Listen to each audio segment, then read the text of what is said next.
What's going on, guys? It's Dwayne, back again for another video, back again for the reaction, and today's a great day, a lovely day. Do you know why? Because it's another Finland day. How Finland became the world's happiest country. So without further ado, let's get into this reaction. Let's go. I would hate to live here. Wait, no, that's Canada. Look at this miserable, terrible, awful country. I would hate to live here. Wait, no, that's Canada. Look at this cold, dark, isolated country. I would also hate to live here. Oh wait, this is apparently the happiest country on earth, Finland. So I have heard, guys. This is the happiest? Can you imagine how miserable the rest of the world must be? And they're the happiest by a pretty wide margin. Here's the rest of the list, and then BAM! Finland jumps way ahead of Denmark to first place. So what can we learn from Finland for us non-Finns to be happy too? Let's look for some clues so we can stop crying and maybe cheer up for once. Are they happy from their climate? Now you might be thinking, what are you talking about? Of course it's not their climate. This country is full of blizzards, rain, permanent nighttime, at least long winter nights in the south, and mosquitoes. So many mosquitoes. Wait, what? You guys have mosquitoes? I'm sorry, I don't know why I'm shocked about this, but why have you guys, is he telling the truth? How have you got mosquitoes? Don't mosquitoes live in hot countries? I'm confused. But out of the top 10, I'm actually really confused. Let me know in the comment section below why you guys have mosquitoes. It's the first time I'm hearing about that. and happiest countries on earth, pretty much all of them are cold.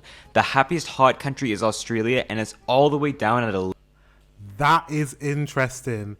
So all the countries that are the happiest are cold countries. 11th. Maybe there's something to a cold breeze to make someone happy. But our theory is not always true. Hot Costa Rica is happier than lukewarm Britain, and boiling Saudi Arabia is happier than hot Italy. So even though the weather might not influence happiness that much, the environment might. Finland is a wooded country. It's got a lot of bush. A whole 2/3 of the country is forest. That might have been relevant in the 1800s, but it's the 2000s now. Most people don't live in the woods. They live in cities. At least 85% of Finns do. Yeah. But hold up. Look at these pictures of their cities. Why are there trees? Why is there water? Cities are supposed to look like this. Road, stores, skyscrapers, road, more road, smog, road. It's not supposed to have nature. But the average Finnish city uses 30 to 40% of its space for what it calls green space, including Helsinki's 52 nature reserves, Tampere's green shorelines, and Jyväskylä's green ring. Do you know, it says a lot. When you live in an environment where there's a lot of greenery, it does make you happier. I'm from a country, a part of a country of England that has a lot of green space, and green space is so important for mental health, for clarity, so you can breathe, so you can just literally just get away from the hustle and bustle of city life. Finnish residents even say that their #1 priority for their cities is transportation, like literally everyone else on Earth. But their #2 priority is proximity to nature. Yeah. It also helps that Finnish cities are some of the least densely populated in Europe, and none have a population over 1 million. So nature is always near to them. Nice. That seems like a good way to be happy.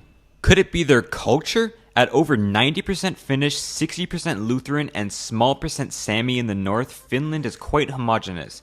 They have a culture of education and innovation, with most people having a bachelor's degree and having a 100% literacy rate. Not a single person can't read. I don't know how much I believe that, considering their language looks like... They also have an egalitarian culture that shows up particularly well in its work. You know, flat organization, autonomous decision-making, strong work benefits, and the average work week only being 35 hours long. Just don't show up late. They'll beat the out of you if you do. Showing up late would probably break their trust, and Finns have built their society very trusting. trusting. Maybe the cold and 6 centuries of foreign rule forced the Finns to rely on their neighbor, can't do much alone when outside looks like this, and can't go alone when your Swedish ruler drags you into another war. Or maybe they're just trusting because of the low crime rates and economic security the Finns have. Wow. So could it be security that makes the Finns so happy? Maybe. Usually worrying about fighting a war or having your house robbed when you're gone or stepping outside and getting immediately shot is not great for your mental health. And Finland is a very safe and secure country, having their crime rate since the 90s, having a 0.2% poverty rate, 100% electricity access, and a very long life expectancy. I mean, I feel like I should be living in Finland.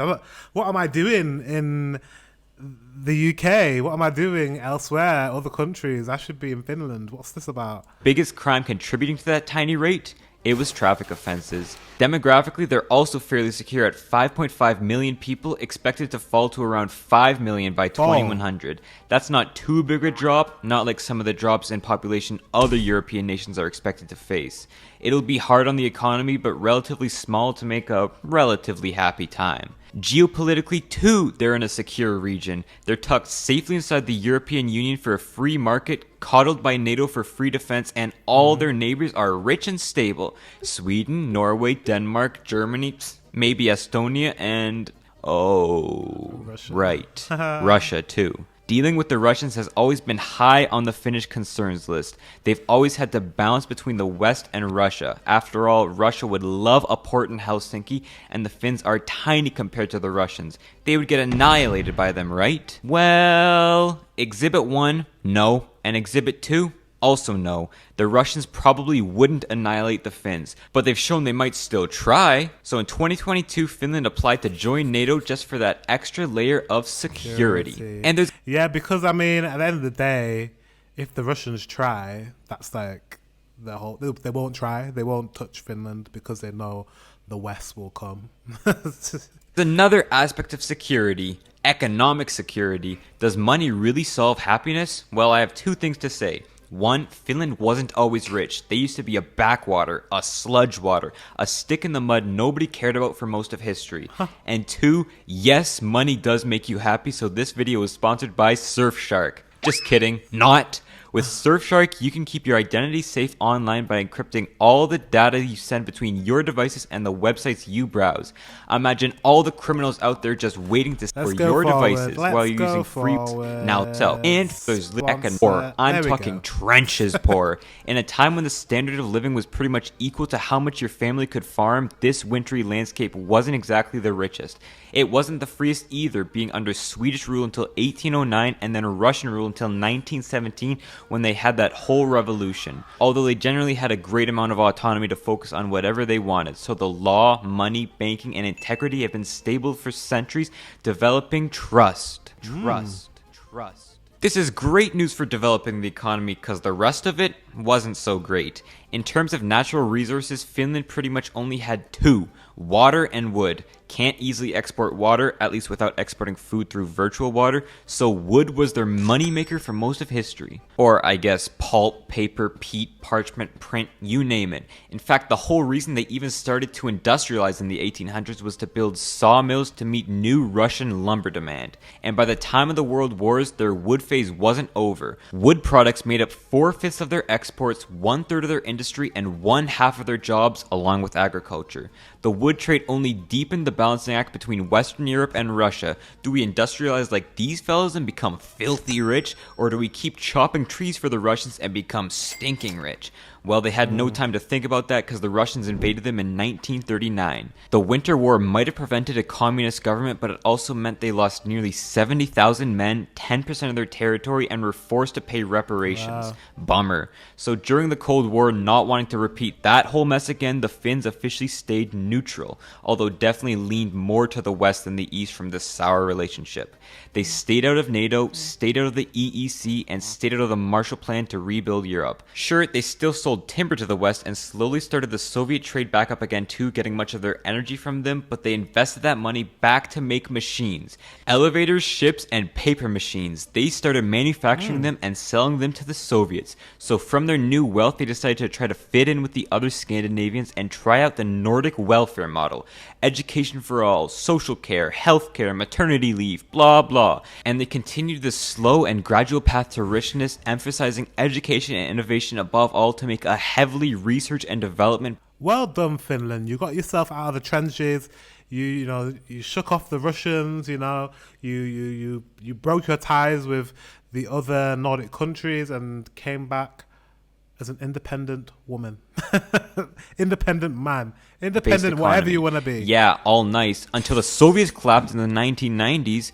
So that means their trade with them just fell dramatically, and I guess that means their currency just collapsed, that means their banks, which were already deep in debt, just collapsed, and Finland was hit with the biggest depression it's ever had, as everyone decided now was not a good time to invest in anything. They recovered by the 2000s, but they pretty much gave up paper. It was all innovation now. You might have even heard of some Finnish tech creations. Nokia, Linux, the first internet browser, SMS, basically Wait, you guys invented Nokia and texting.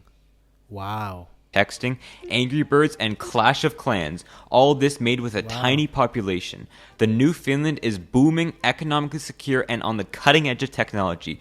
But if there's one thing you should take away from this, it's that there wasn't one moment Finland became rich. It was really a build-up from stable institutions and business over 150 years. Wow. So is it welfare that makes them so happy? Perhaps the security it brings them makes them worry a lot less. But how do they even afford it? Well, Finland is not Norway. The Norwegian government gets nearly half of its revenue from oil money. Finland doesn't have this luxury. And the average Norwegian is almost twice as rich as the average Finn, so they've got a lot more revenue to tax. Finland has to go to those industries that were slowly built over 150 years and tax them for its revenue. Finland has one of the highest tax burdens on earth. Really? Number 2 for personal income at almost 57%, and top 10 in sales tax at nearly 25%.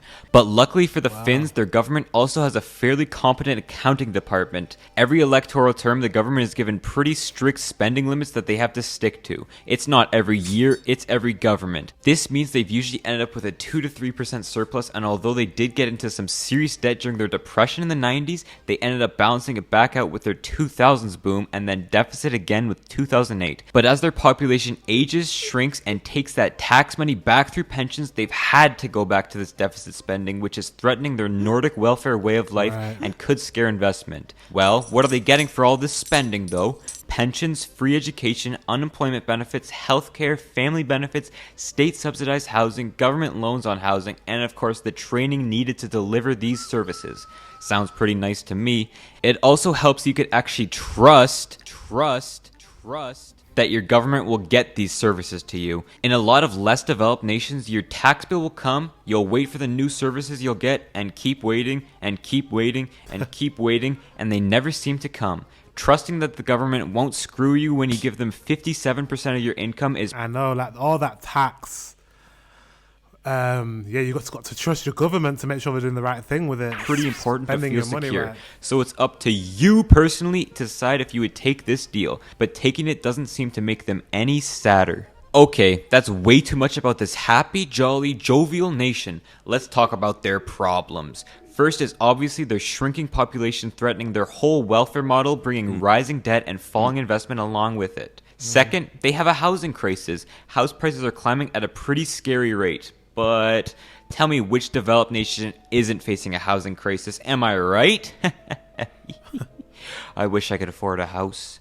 Third, the whole Russia situation isn't getting any friendlier right now, and it sucks considering Russia was a huge supplier of energy to them. When they got cut off from Russian gas, electricity prices rose almost 50% in 1 year. They've had to get some coal plants back online to meet demand, and it doesn't help that 30% of their electricity comes from wood still. Jeez, wood? Someone help Finland get out of the 1730s with their wood-burning plants. Get them some oil or uranium.